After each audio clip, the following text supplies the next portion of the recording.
Hey guys, how's it going? I'm Mel from MelDidItHerself, and I'm a social service worker turned furniture refinisher, DIYer, small business owner, and content creator. I've learned everything I know about these industries thanks to people who shared their knowledge on the internet. So I'm paying it forward by bringing you my tips, lessons learned, and sharing my journey in this space with you. So thank you so much for being here, being curious, and being a lifelong learner like me. Let's hop into it. What is up, my friends and fellow Busybees? I hope you're feeling great and refreshed today. If you're listening to this episode when it first airs, then we are at a time of year that always feels really refreshing to me with the beginning of September. The kids are going back to school, and although I am never a happy camper when summer ends, and for the record, it has not officially ended, so I will continue to blissfully call it summer, I do still find this to be a really refreshing time of the year. And selfishly, I do really love that all of the pumpkin spice things are coming into the stores because I'm a basic bitch who is a sucker for that stuff, and everything just starts feeling a little bit more crisp. This is usually the time of the year where the rose-colored glasses of summer start to rub off, and I get a little bit more intentional with my routines and getting my goals on track after a summer of cottage weekends with friends, patio drinking, and just generally lazing around in the hot sun. Which is a good point. Remind me to do an episode on goal setting later this year because I have an approach to doing that I've found really effective that I'd love to share if anyone's interested. But anyways, today we are talking about motivation because after a summer of being footloose and fancy free, maybe taking some vacation time off with the family or the kids, it can sometimes be hard to get back into the swing of things and get the motivation to do the things that you need to do, either for yourself and your wellness or in your business. So I wanted to share some of the things that I do to keep myself on track and being productive, both in life and in my furniture painting and refinishing business. And if you haven't already heard, I have a free guide and checklist that I've put together for anyone who is interested in starting their own official furniture painting and refinishing business and just don't know where to start. So if this is something you've thought about doing before, or if you're someone who just kind of fell into owning a furniture refinishing business and aren't really sure if you've done all of the things that you ought to have and want to double check if you missed anything, be sure to click through to the link in the show notes of this episode to download it and get you on track. So, as someone who is maybe slightly controlling and fairly type A, my best way for staying motivated and on track in all areas of my life is to be organized. I have a mind that can wander, and so while I'm on my way from the bedroom to the garage to go work on some pieces, I can get distracted on the way by tidying up the bathroom and then noticing that I forgot to put my hair straightener away in my makeup room. Yes, I have a makeup room, don't at me. And then on my way downstairs, I'll notice that I haven't vacuumed the stairs in a while, and so I'll do that quickly. And then when I go to put the vacuum back, I'll notice some dirty dishes left in my husband's office. And so I'll grab those and bring them to the sink, and then notice a couple of dishes from lunch, so I might as well wash all of those. And then, oh wait, what was I doing? Oh yeah, I should have been in the garage an hour ago working on something. So you can see how, without the proper thing helping me focus and stay on track, I can kill a lot of time in a day doing a lot, but not really getting anything accomplished. TikTok has diagnosed me with ADHD. I don't know. I don't know if I believe it, but I definitely need some way to focus. So I have implemented some things to help keep me organized on paper or online that gives me things every day that I need to do so that I know the next step on what I'm doing and what I need to prioritize in my day. So I have a weekly agenda checklist thing that I personalized from a template that somebody had made on Notion, which is a project management and note-taking software.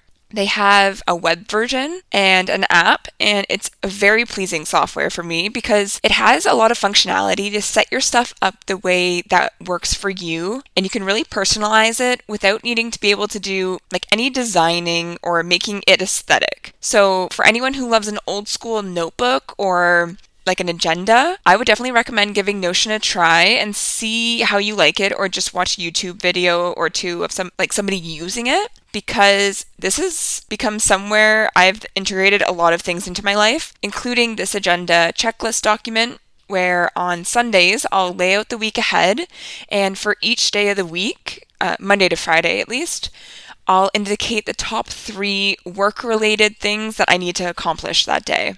Then for each day, I usually add like one cleaning or house-related item that I want to get done, and one personal thing, like, I don't know, booking a chiropractor appointment or whatever. So this way, I'll have 3 things that I know I will have to focus on accomplishing that day, and then anything else on top of that I can accomplish and get done. It's just icing on the cake, but at a minimum, I know I can complete those 3 things that will move the needle a bit forward in my business. I've also created and have been using a habit tracker in Notion, which has helped me keep on track and building things into my day that I know are good for me or make me feel good, as a way to intentionally build happiness into my day. This is also really helpful for me as I juggle multiple projects or multiple facets of my business, because it helps me on Sunday to sit there and think about all my different buckets. So, my custom work versus my personal pieces I'm working on, versus planning episodes for the podcast, versus planning content creation, versus planning content posting on different platforms. So it really helps to keep everything in one place and help me sit down and fine tune the things in my brain and get it onto virtual paper. So if you have a brain similar to that, I highly recommend you try it out. Another project management software I use is Asana, and I started using this before I tried Notion, which is why I still have this component in there, but I might move it over to Notion soon. Asana is great and also has a free option, but I feel like I should just have everything in one place. But anyways, and I'm also going to link both of these in the show notes as well if you want to check them out. So Asana is where I make sure that I'm staying on track for any custom projects that I'm working on or have upcoming. So I create basically a drop-down item for each client that I'm working with. I prioritize them based on the dates that I'll be working on the pieces in terms of where they are on the list, and then within each drop-down, I'll create a separate task for every step needed to complete that custom project, and I'll mark them as completed as I move through the project. So for example, tasks could be things like arrange drop-off date, deposit received, piece cleaned, piece primed, piece painted, piece top coated, pickup date arranged, outstanding payment received. Setting this all up might seem like a waste of time for some people. I totally get that. But for me and my brain, my stupid little brain, this is the way that I feel like I am actually accomplishing something and really making an impact when I do see these smaller, seemingly insignificant tasks being completed. It helps to remind me that I'm working towards a larger goal, the completion of the custom project, and it helps me to feel productive within the project by being able to tick off some of those smaller tasks as I go. And ultimately, this makes me feel more motivated because I'm tangibly seeing myself get closer to that goal and thus to the money that will come from it. Because let's be real, money is a great motivator too. I also input any relevant due dates within the software, so if we are approaching a due date and I haven't marked the task as completed, it sends me an email reminder. So that's helpful to automate that piece instead of having to consult it every single day to make sure that I'm not missing anything. But I also love using an online software for this because it's much quicker than always handwriting it out, because I can create a template and then just copy and paste them and edit it to fit the project each time, which is a total time saver. Things that I'll input for due dates are things like the due date that I give the client for when I'll have the piece completed, so I can see that upcoming and work backwards from there. The delivery drop-off date, so that I'm reminded of that. If I have to order any supplies like paint or anything for that specific project, I'll put a due date in based on when I'm going to be receiving the project and when I would be starting it, and then kind of work backwards based on the supplier that I'm ordering from and how long I think it'll take for the supplies to arrive, because I like to have everything ready to go when the piece is dropped off to me. So it's really helpful for that. And this kind of leads into, honestly, my best recommendation for staying motivated. Just stay consistent. Regardless of how much time you have available in a day, make sure to do something every day that you can that is furniture painting and refinishing, even if it's only for 5 minutes. Sometimes that's all you need to do the next step in one of your projects, and the more that you do this, the less you will need to rely on motivation to get you into your workshop, because you'll be building the habit, and over time, before you know it, you'll find yourself ending up there without even having to tell yourself to get out there or having to work up the motivation to go out there. Now, even if I have a busy day of running around or doing a bunch of different things, I still find myself instinctively going out to work in the garage when I have that free time in my day. Whether it's going out to plug away at some things while I sip my morning coffee, or when I was working my 9 to 5, I would go out during my lunch breaks after shoving some food in my face really quickly to get the most out of that lunch hour. Regardless of the amount of time that you have in your day, you do have enough time to get something done. Maybe you can't put a full coat of paint on the whole furniture piece, but can you at least paint the body? Or maybe just the drawers? Or maybe only half of the drawers? Whatever it is, it's better than nothing. Get into the habit of getting out there and getting something accomplished, and eventually you won't have to wait for that feeling of motivation. Because, yes, it's a feeling, not a verb. Another thing that could happen from that practice of just getting out there and working on it every day is that you might not have been in the mood to work on your piece when you were inside sitting on your butt scrolling TikTok, but once you got out there and you're like, okay, I'm going to work on this for just 15 minutes. After those 15 minutes are up, you might find that you're really into it and in a state of flow and want to dedicate some more time to it. Even better. I know for me personally, with most things, it's just getting there that's hard to get me to do, whether it's going to the grocery store, going to the gym to work out, or getting into the garage to work. But once I'm there, I'm happy to do the thing and end up being really satisfied afterwards that I did it. For whatever the reason, my brain just stubbornly is like, we could probably skip that today and it would be fine. So if I push back on that a bit and I'm just like, let's just show up. Let's show up and give it 10 minutes. And if by that point I feel like I'm done, I can leave. But show up and see what happens. I bet you'll find that you end up creating that motivation and that feeling of wanting to continue and do more. So that's a sneaky way of reverse engineering the motivation when you aren't instinctively feeling it or creating it beforehand. Again, work smart, not hard.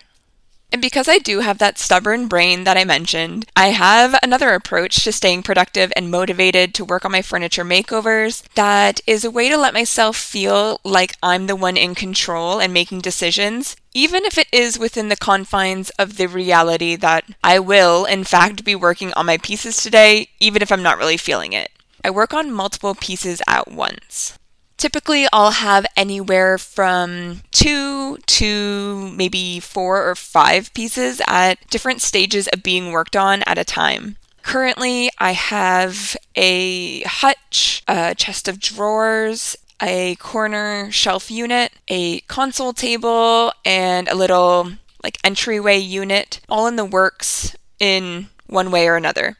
So that's 5, and that's a mix of 3 custom projects and 2 of my own projects. Plus, I just finished a set of matching coffee table and a side table today that I'll be listing, so I guess that would technically make it 6. And that sounds like a lot, I know, and some of them will take longer than others to complete in full, but why do I do this? Because when I walk out into the garage, I feel like I'm in control of what I want to do. I have those 3 non-negotiables in my day, so that limits me a little bit. But if I'm really feeling like doing some painting, then there's probably a piece that is at that stage or requires some touch-ups or finer detail painting. If it's a time of day that sanding would be appropriate and I feel like blasting some music and doing some sanding, chances are there's a piece that could use either a strip or scuff sanding. And if that doesn't appeal to me at all, maybe there's another piece in my inventory I know that I'll be starting next that I can start working on cleaning. And if all else fails, there's always supplies around the garage that could maybe use some tidying to be put back into their place. So maybe I do some of that to get myself into the groove before jumping into those other things. What it does is it allows me to have options, so that gives me some semblance of control so it doesn't feel like I have to do anything. And if I'm being honest, there's never a day that I'm just dragging myself into the garage. I truly love doing this. I feel so grateful to be able to call this my job, and I truly haven't felt like I've had to work for like 1 minute since I left my 9 to 5. But some days there are a little bit more resistance, I guess, than others, just out of pure laziness. So that's a great strategy if you're someone who has a pesky brain like mine. Please tell me there's at least one of you out there. I can't be the only one, right? Another foolproof way for me to get motivated to work on my pieces, either when I'm feeling lazy or am just not feeling very inspired and maybe don't know what direction to go on a piece, is to look to others for inspiration and motivation. I am totally someone who feeds off of the energy of others, good or bad. So when I see other people doing awesome shit and accomplishing hard things and being creative and bringing a vision to fruition, I'm like, hell yeah, let's go get some of that. And it's an important distinction and sometimes a deliberate mindset shift that you need to do and a muscle that you need to work, because for some people, you can look at people doing that kind of stuff and feel lesser than or like you aren't doing enough in comparison, and it could make you feel really shitty about yourself. But if that is the case, that is a decision that you are making, whether you know it or not. And if that is the case, remind yourself of that. Think, whoa, whose thought was that? Don't know where that came from, but wow, look at this awesome project so-and-so did. That must have been really hard. I'm so proud of them, and this inspires me so much. I can't wait to take on a project of my own and motivate someone else like they are motivating me right now. It sounds corny, maybe it is corny, but it's science and it works, guys. Neurons that fire together wire together. So be intentional and catch yourself in those negative, yucky thoughts and turn it around. You'll only benefit from it. So anyways, yes, if I know that I have a lot of time that I ought to work on pieces in a day, but I'm not feeling like it, I'll definitely turn on a YouTube video or sometimes watch Instagram stories, but that can turn into a bit of a rabbit hole if I don't keep an eye on the time and limit myself. And I'll set up a time frame, and typically that will motivate me to get going because I'm inspired by what they're doing and appreciative of them sharing their knowledge and educating me. So I want to pay it forward and share what I know. So I get out there and work. It's always a great reminder to serve my community too, whether it's on Instagram, TikTok, YouTube, or Pinterest, or right here on the podcast. Another thing that I'll do sometimes, instead of just randomly scrolling through those platforms to find inspiration, is to turn to the things that previously inspired me and I saved. On TikTok and Instagram, I have collections that I've saved, and if you know me well enough by now, you know that I have a ton of them, and of course they're all very intentionally named collections, like inspo, fitness, fashion, life hacks, recipes, business knowledge, and that kind of thing. And I'll go back and look through the ones that I've saved in the past when looking for inspiration. I don't just willy-nilly save things into those folders, so I know that anything that I deemed at the time important enough to save is something worth revisiting and reminding myself of. So if you don't already do that, I highly recommend. On Instagram, you can just click the little ribbon at the bottom right of a post, and then you'll see a Save to Collection pop up. You just click that, and then you can either create a folder and name it, or choose one that you've previously made. And on TikTok, the icon looks the same, but the word manage comes up, and then you do the same thing. And the people around you can also be huge sources of motivation for you. So don't forget that, and be sure to surround yourself with people who inspire you and pump you up. And even better if they can understand what you're going through when you're feeling a bit bleh, that bleh feeling, and you're having a lull, which is why I always recommend putting together at least a couple people in your tribe who are fellow furniture painters or refinishers. Even if you're just internet friends who never meet and only chat about furniture and paint and laugh at relatable memes, they are someone that can help to motivate you when you need it, and vice versa. They'll understand the feeling and encourage you to give yourself the grace that you knew you needed and already had in you, but it's just nice to hear it from someone else. So again, definitely recommend, and I absolutely love the group of furniture refinishers that we have in our area that I discussed in episode 10, talking about community over competition. Also, sometimes you just want to commiserate with someone who understands the reality of just how annoying it is to have to put 4 coats of primer on a piece of dark wood furniture and still be getting bleed through. So having those go-tos in your back pocket is really handy when you need someone who you can just bitch to and vent for a second before you pick yourself up and move on and address the issue, And one thing that I do want to say alongside my advice to work on your pieces every day, because I know that sounds a little hardcore, but it comes with this caveat. Know when you need to take a break and let yourself adhere to that part of your brain that tells you when you've hit that point. Don't let those days be more frequent than the ones where you're actually working, but you'll know it for yourself if you're nearing that point of burnout, whether it be emotionally, physically, creatively, spiritually, or otherwise. And take some time away when you're feeling that coming before everything explodes around you and it's harder to bounce back. Because sometimes that bleh feeling is an indicator that you need to change things up a bit and fill your cup up in other ways before returning to the project, and that's totally okay to do. Did you hear that? Come back if you're multitasking. That's okay to do. So consider this me giving you permission to do so. And if you're waiting, consider this me giving you permission to do so if you're waiting to hear it from someone. Do what you need to do to be well, and then hop back on the horse when you can. And of course, evaluate if there's anything that you can shift or try out differently to ensure that you don't reach that point again. Like I always say, you are in charge, and so if you aren't able to work your magic on those furniture pieces, it doesn't do anybody any good. Put yourself first, and the rest will come.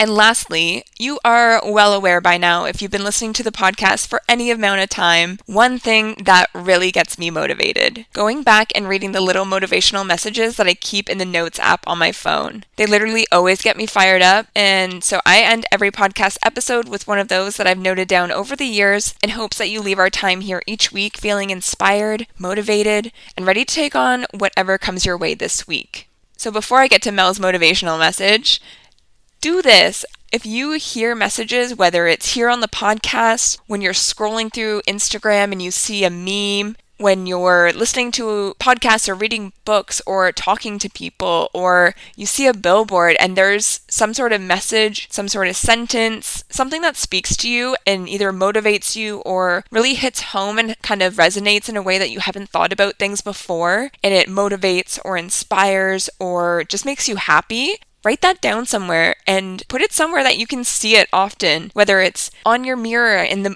morning, like in the bathroom, or on the fridge, or wherever you stand when you're making your morning coffee. Something that's going to be impactful to you, and the more you see it, the more that your brain will register that and remember it, and you'll start to live it and live by it.